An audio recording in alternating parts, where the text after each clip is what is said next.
Hello everyone, welcome to Race Made Awesome. My name is Eric. When many people speak about race, especially in the West and the United States where I'm from, they do so through a phenotypic lens. In other words, we have organized people through skin color and/or facial features. While this is the system we have today, this kind of categorization is a modern invention that has evolved to what it is today. In this video, I will not explore the idea of race in its entirety, as it is a very complicated social construction that can be written in thousands of different contexts, and it is a field that is too vast to explain in a short video such as this one. Instead, in this video, I'll explore a history of race that seeks to disturb the belief that race was always perceived through a phenotypic lens, at the same time show how this idea was created. In order to tell this story, I will first provide a modern definition of race. Next, I will demonstrate how race was seen in the ancient and early modern West, especially as seen in Spain, which had a more defined perception of race during early modern Europe. Finally, I will describe how the introduction of African slavery into colonial America only strengthened and then firmly established the basis for our modern conception of race. By telling this story, I hope to not underplay the divisiveness of race that has and continues to plague our human community. Instead, I intend to show how an idea such as race that has been ingrained in our modern society as a fact is not the case. What I mean to say is that if we understand that race has evolved to what it means today, we can decide to change what this idea means or decide to entirely remove it from the way we categorize humans.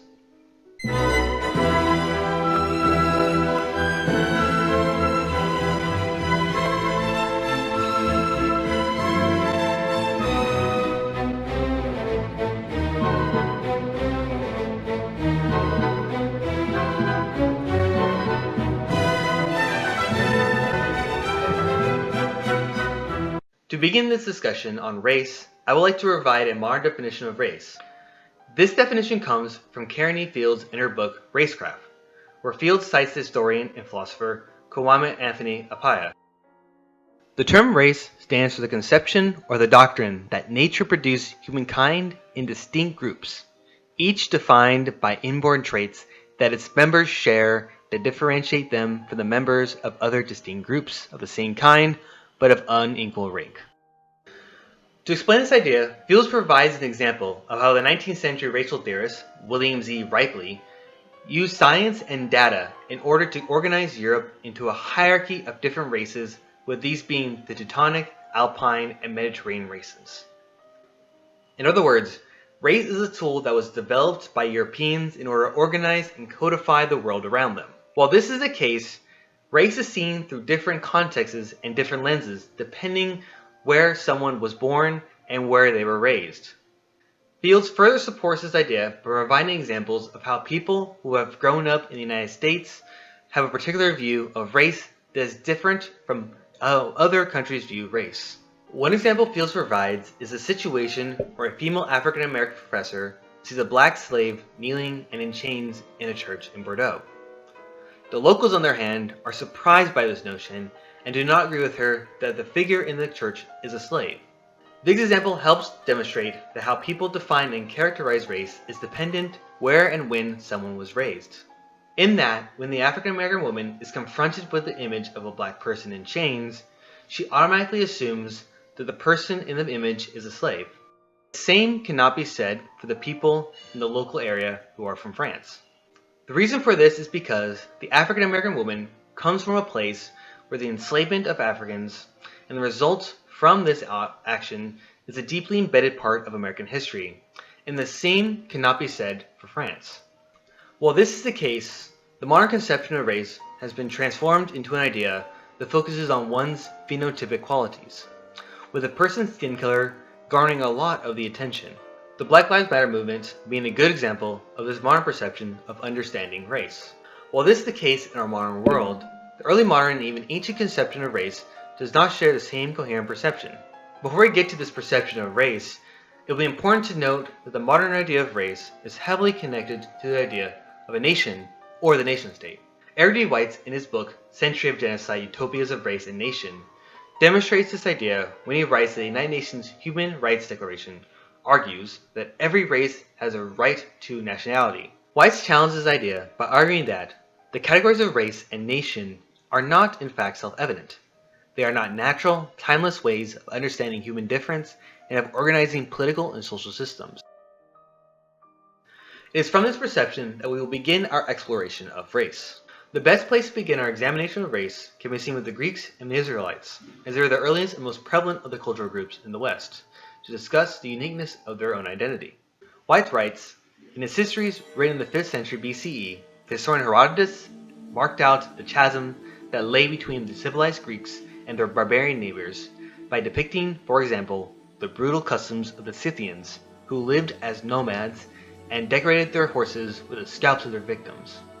In the Hebrew Bible, the Israelites' status as a chosen people gives them license utterly to destroy their opponents. After the walls of Jericho collapsed, the Israelites, under Joshua's command, devoted to destruction by the edge of the sword all in the city, both men and women, young and old, oxen, sheep, and donkeys. They burned down the city and everything in it, and so goes with the other cities that Joshua conquered. While these examples of how fervently these cultural groups saw their own identity in comparison to the other groups they saw around them, these perceptions were not based on race or culture that derived from one's biological lineage or physical characteristics. For the Israelites, one could be considered Jewish whoever accepted the covenant and Yahweh's commandments. It was not restricted to those who could claim, however, fancifully blood descendant from the patriarchs. The Hebrew Bible gives us a good example of this perception. Cush, located in modern-day Ethiopia, a powerful nation, is counted among the friends of the Lord, Nubians among those who will eventually join in the covenant. In Psalms, Ethiopians are included among those who know me, and God records and registers them. That is, he enters them in the book of life as faithful worshippers. And in this example, we can see that people who do not share the same physical traits of those who would be considered racially black and not Jewish in our modern world could actually be considered a part of the same ethnic group. In other words, it was the following of the same religion that mattered more than one's lineage or blood. For the Greeks, Whites writes, they saw that what defined and differentiated humans was their local environment, as they made some people fierce, others gentle, some wise, others savage, and gave some a penchant for reason, others for the sense. At the same time, these qualities could be gained and lost if a person moved from one environment to another.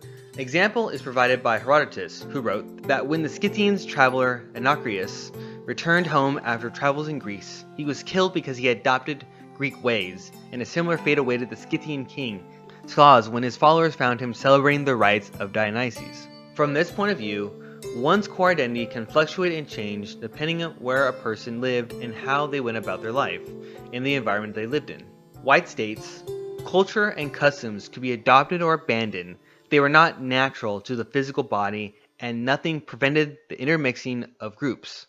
Barbarians or non-Greeks was not a racial but a political and cultural concept, a term of contempt for those who had not mastered reason and rhetoric. In other words, the modern idea of race would seem very alien to the people of the ancient world. While this is the case, the medieval era and Renaissance would have a greater understanding of our definition of race, but with one big caveat. This caveat is the importance of religion. The best place to take this examination of race is in medieval and in early modern Spain.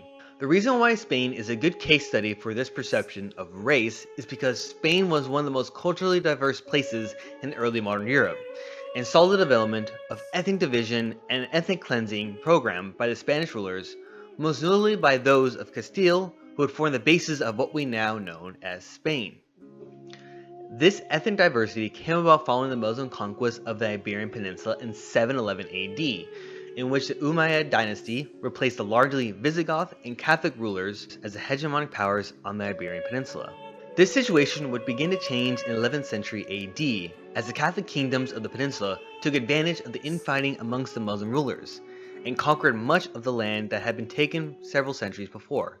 These initial successes will begin what will be known as Reconquista, as the Catholic kings on the Iberian Peninsula sought to reclaim or reconquer the peninsula for Christendom, which would be completed by 1492. It is during this period and following the end of the Reconquista that we can see when elements of modern racial thought start to appear.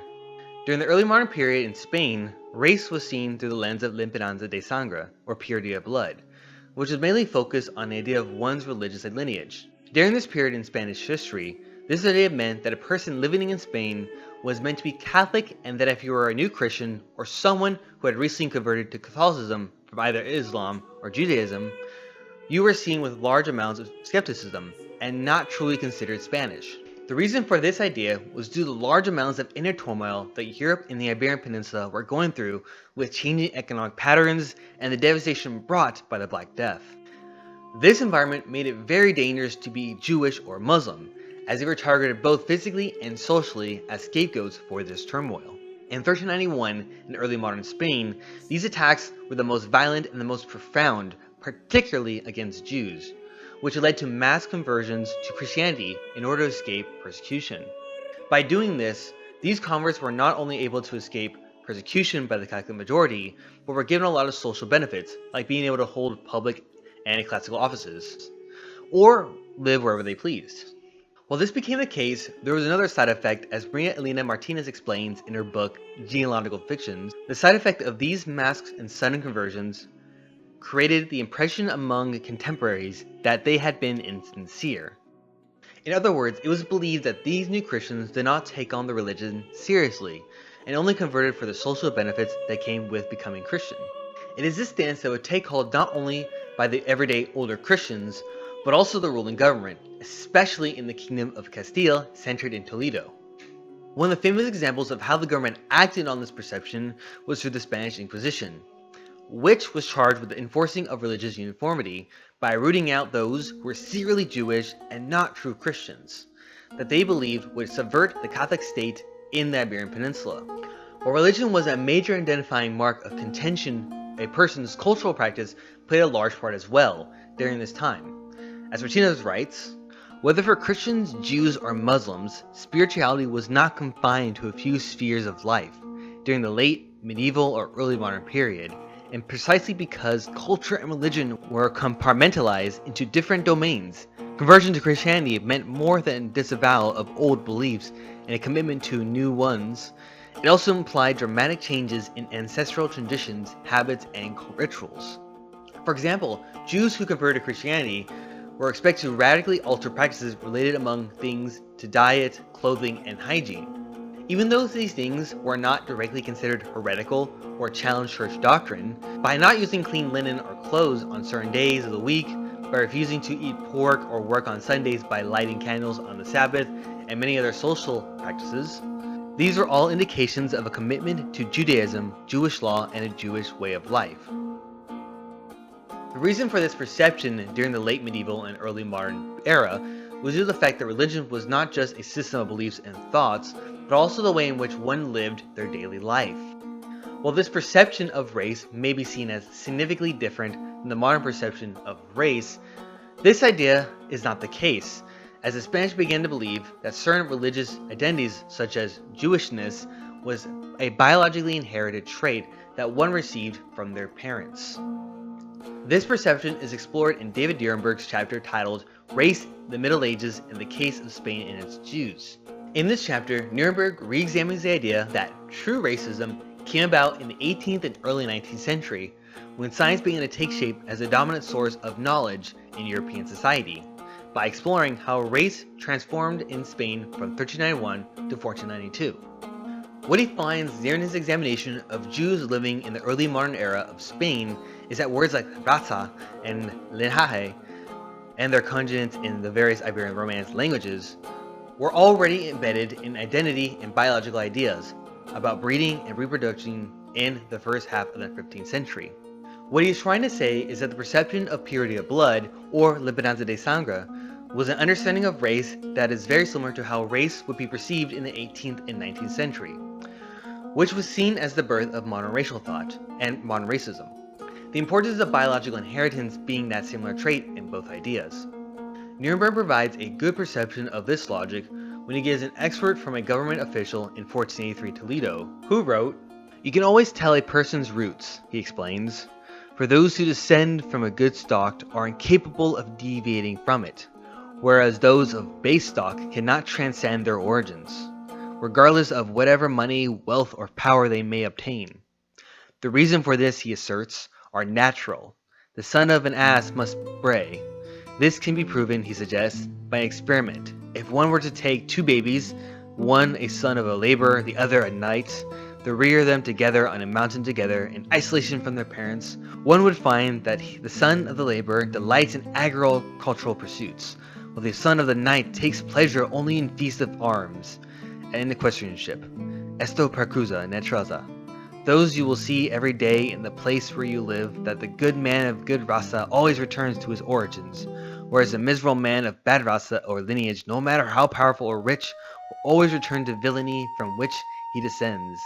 While not everyone in Spain supported this perception of race, this kind of thinking was gaining traction in early modern Spain. Additionally, this perception of the importance of one's lineage did not come from how we in the modern world understand biologically inheritable traits. Instead, it was a horse-breeding lens that drove this line of thinking. One example comes from Sebastian de Converras, who, in his famous Spanish dictionary, which he published in 1611, defined raza as the caste of purebred horses which are marked by a brand so that it can be recognized.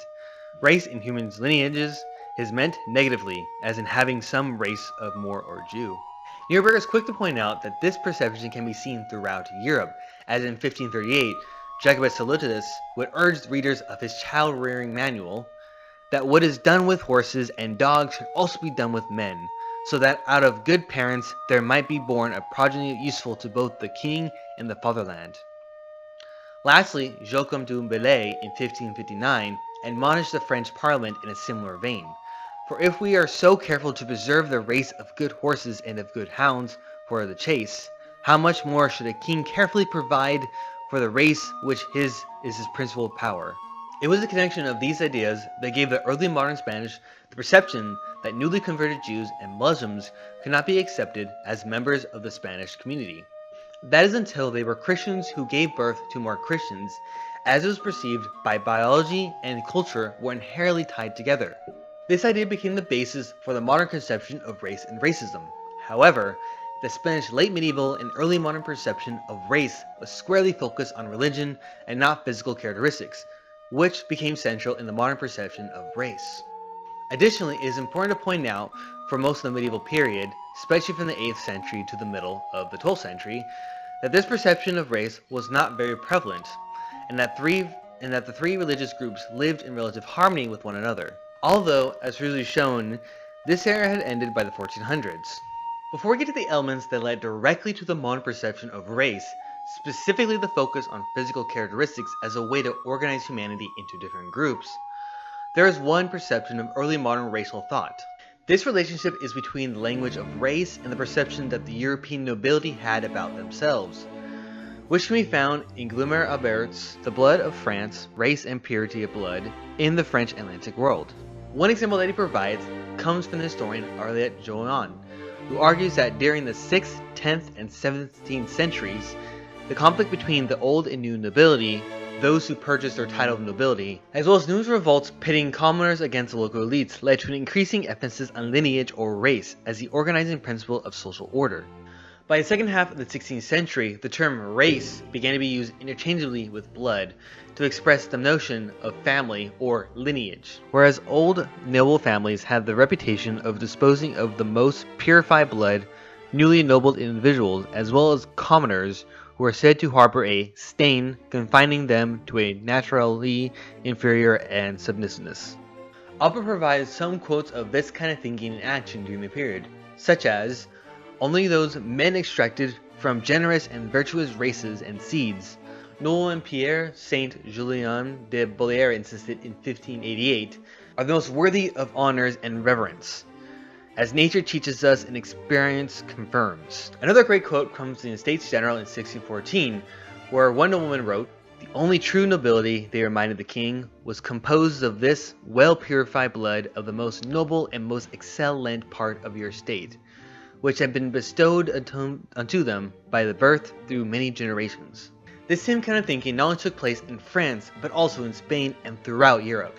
as it was believed that the idea of blood was closely linked to discourses of nobility based on blood. For example, nobleza de sangre in Spanish or noblesse de sang in French, and at the same time, this idea was so prevalent in the late medieval and early modern periods that we may call them pan-European.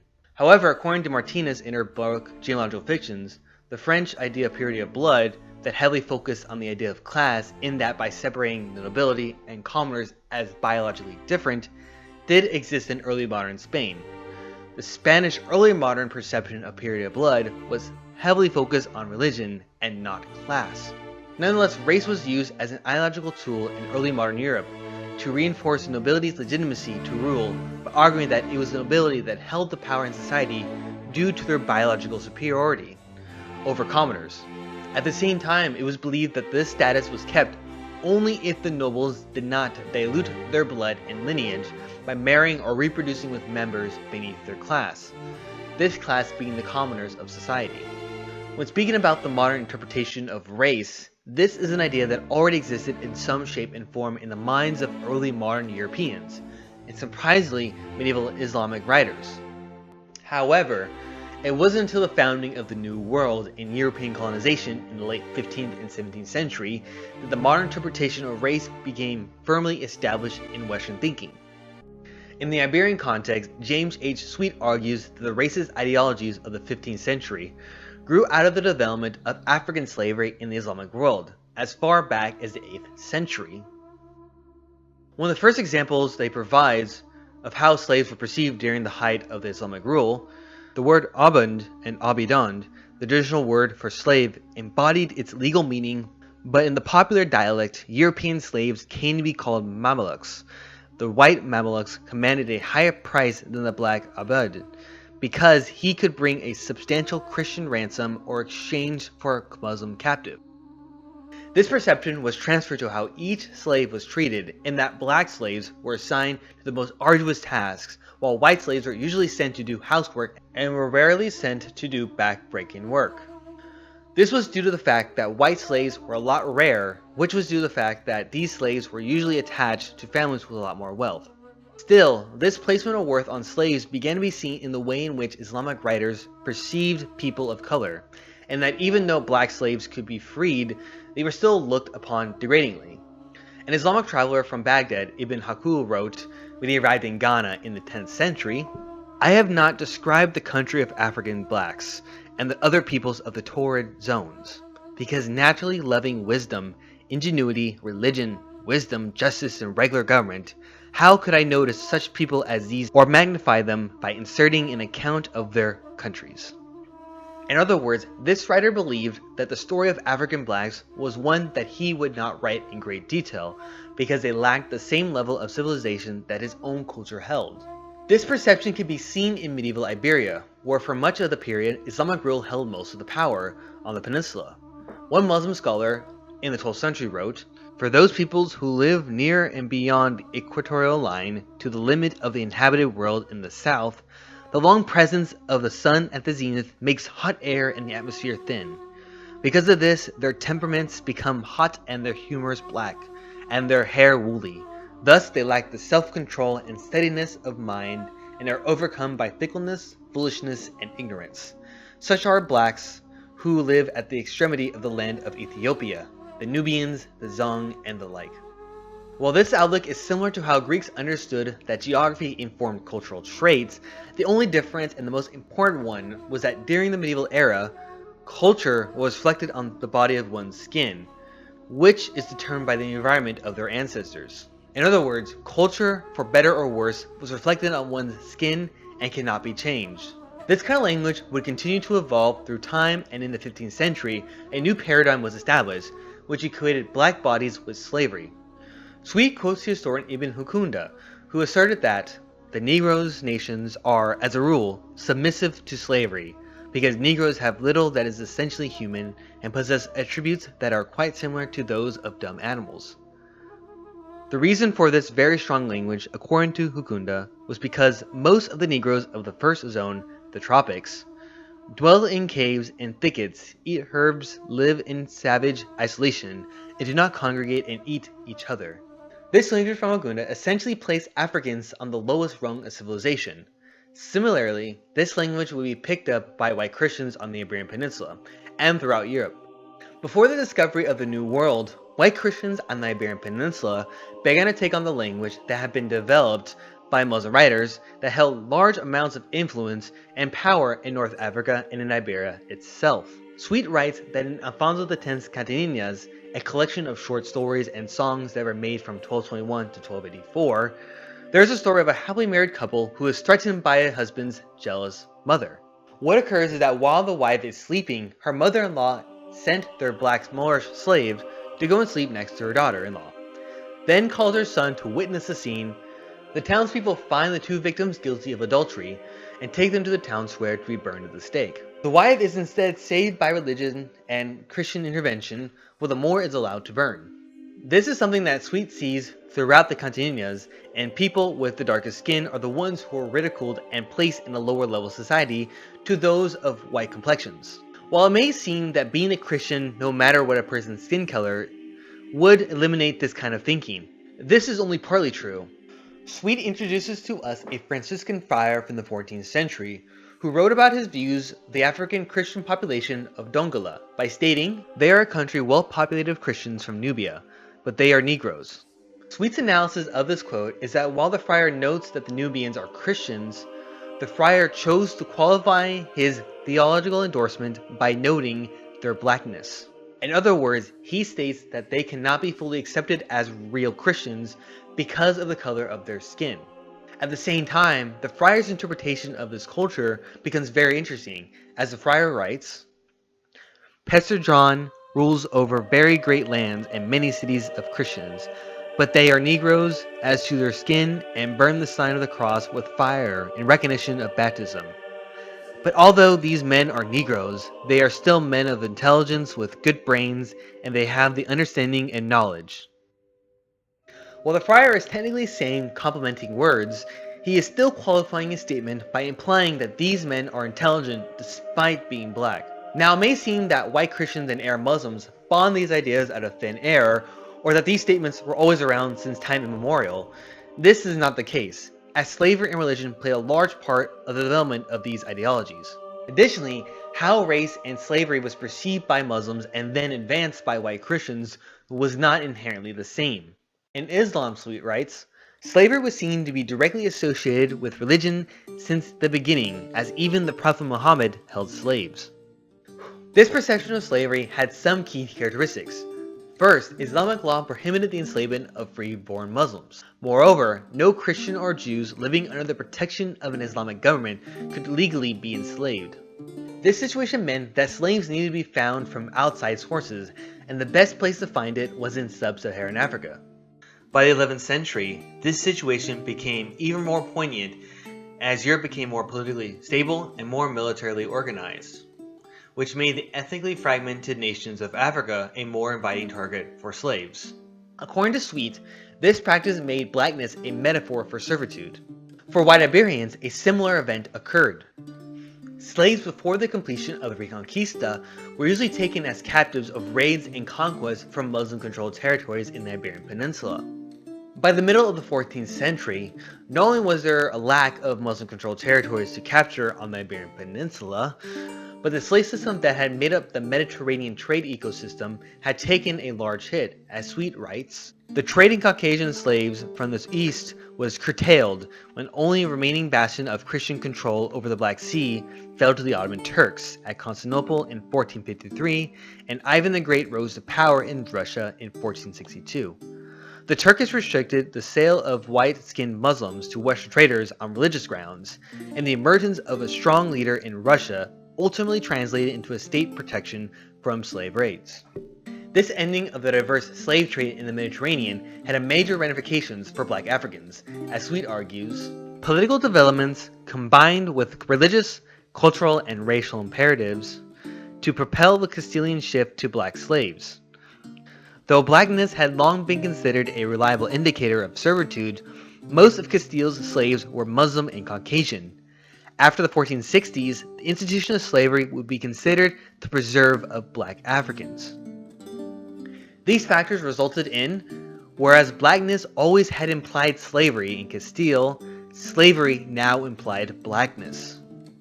While Portugal did not arrive at this ideological perspective in the same way, they did so nonetheless. In the end, what Sweden is trying to argue is that without the peculiarities and development of slavery in both early modern Catholic Iberia and throughout the Islamic world, modern racial thinking would not have become synonymous with some of its physical features, which occurred by the turn of the 18th century. It is for this reason why he states that the development of slavery in Iberia in terms of the laws that governed slaves and the cultural perspectives that were placed on African slaves were already established before Columbus discovered the New World. While Sweet argues that white Catholics in the Iberian Peninsula inherited a large amount of cultural attitudes and practices on the enslavement of Africans from Islamic thinkers, there was a very large difference between the two perspectives. Sweet argues that while the Muslims created a plethora of racist ideas, but it was the Iberians who, in conjunction with rising demand for slave labor, turned these ideas into a coherent ideology. The reason for this result was due to the fact that while Islamic racism was constantly discussed and scrutinized by Islamic scholars and jurists, which is caused by the fact that Islamic law prohibited the enslavement of Muslims, including black Muslims, the same could not be said of white Christians. If anything, the Catholic Church turned a blind eye towards the Spanish perception and Portuguese enslavement of converted Africans, or it embraced a belief in the natural inferiority of people of color. Additionally, Sweet adds that, the latter being the most obvious reason, while the British did not have a great connection to Islamic culture like the populations within the Iberian Peninsula, they developed a perception of Africans that was similar to these cultures. In his book, Roots of American Racism, Alden T. Vaughan argues that England's assumptions about the nature of dark-skinned Africans were based on perceptions of biological as well as cultural difference. 16th and 17th century racial theory lacked the pseudo-scientific language of the 19th century. Of course, in keeping with the Elizabethan worldview, the rhetoric of human difference was almost always framed in religious terms. These religious terms are best described by the British explorer George Best, who in 1578 wrote, "He dismissed the theory that the sun's heat determined pigmentation, because people at comparable latitudes in America and in East Indies were not black but white. Moreover, in England, a black man could sire a black son, despite the climate and even good complexion of the child's white mother." Rather, Best concluded, the most probable cause is that this blackness proceedeth of some natural infection of the first inhabitants of that country, Africa, and so all the whole poignant of them descendants are still polluted with the same broth of infection. The Bible, Best believed, explained the initial infection on the ark. Noah admonished his 3 sons to be sexually continent, but Ham, hoping for a son who would inherit the earth, disobeyed. For punishment, God made Sham's sons Chus, Canaan, and all of his posterity so blacketh and loathsome that it might remain a spectacle of disobedience to all the world.